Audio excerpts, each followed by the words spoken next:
Teaching kids to code develops essential STEM skills and opens up a world of future possibilities. And learning to code is as easy as ready, set, cheese with Colby, our programmable robot mouse.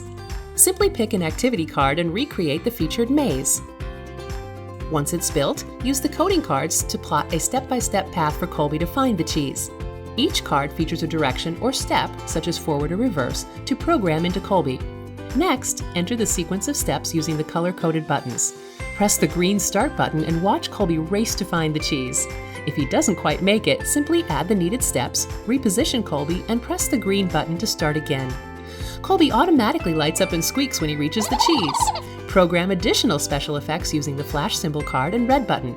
Make a wrong turn? Push the yellow button to start over. Want more challenge?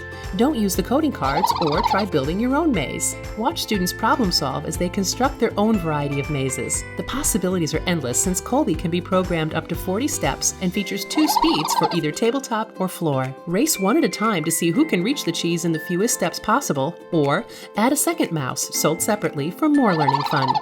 This deluxe set includes everything you need to provide the perfect hands-on introduction to coding and early STEM concepts. Enjoy a fun, easy, and affordable way to add an hour of code or more into your classroom with Colby, the Code & Go programmable robot mouse from Learning Resources, perfect for ages 5 and up.